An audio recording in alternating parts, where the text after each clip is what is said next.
আমরা 5ই আগস্ট এই গণ অভ্যুত্থানের 1 বছর পূর্তি হবে। আমরা 3রা আগস্টের মধ্যেই সেটি কার্যকর দেখতে চাই এবং সরকার যদি 1 বছরের মধ্যেও এটি দিতে ব্যর্থ হয়, সকল রাজনৈতিক পক্ষ মিলে যদি ব্যর্থ হয়, তাহলে সারা দেশের ছাত্র জনতাকে নিয়ে আমরা আবারও মাঠে নামবো। আমরা মাগুরাতে এসেছি, আমরা প্রতিটি জেলাতে যাচ্ছি একটি বার্তা নিয়ে যে আমাদের দেশটাকে গড়তে হবে। এই জুলাই গণ অভ্যুত্থানের পরে যে বাংলাদেশ বিনির্মাণের লড়াই এখন শুরু হয়েছে, এই বাংলাদেশ নতুন করে গড়তে হলে আমাদের এই ফ্যাসিজমের সাথে যারা জড়িত ছিল তাদের বিচার, দেশের মৌলিক সংস্কার এবং একটি নতুন সংবিধান প্রয়োজন। এবং আমরা আরো বলছি যে আমাদের যে কোনো দেশের আধিপত্যবাদ ও আগ্রাসনের বিরুদ্ধে বাংলাদেশ পন্থী একটি রাজনীতি দাঁড়া করাতে হবে। আমাদের বাংলাদেশে এই সংকটগুলো চলমান আছে গণ অভ্যুত্থানের পরেও, যে আমরা একটি নতুন সংবিধানের জন্য এখনো কাজ করতে পারছি না। দেশের মৌলিক সংস্কারের জুলাই সনদ নিয়ে এখনো টালবাহানা চলতেছে।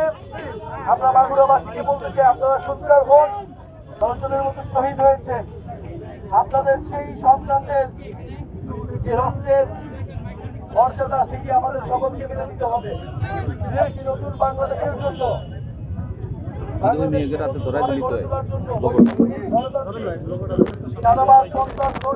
বাংলাদেশের জন্যই কিন্তু আমাদের এই লড়াই। ফলে আমাদের এই লড়াই কিন্তু শেষ হয়নি। আমরা সেই বার্তা নিয়ে এসেছি। আমরা রাজপথে আছি। জাতীয় নাগরিক পার্টি সময়ের মধ্যেই তাদের সাংগঠনিক বিস্তার করবে এবং দুর্নীতি চাঁদাবাজি মুক্ত মাগুরা গড়ে তুলতে হবে।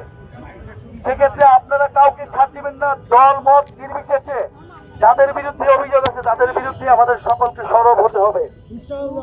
এবং জুলাই ঘোষণাপত্র এবং জুলাই সনদের জন্য আমরা 5ই আগস্ট এই গণ অভ্যুত্থানের 1 বছর পূর্তি হবে। আমরা 3রা আগস্টের মধ্যেই সেটি কার্যকর দেখতে চাই এবং সরকার যদি 1 বছরের মধ্যেও এটি দিতে ব্যর্থ হয়, সকল রাজনৈতিক পক্ষ মিলে যদি ব্যর্থ হয়, তাহলে সারা দেশের ছাত্র জনতাকে নিয়ে আমরা আবারও মাঠে নামবো।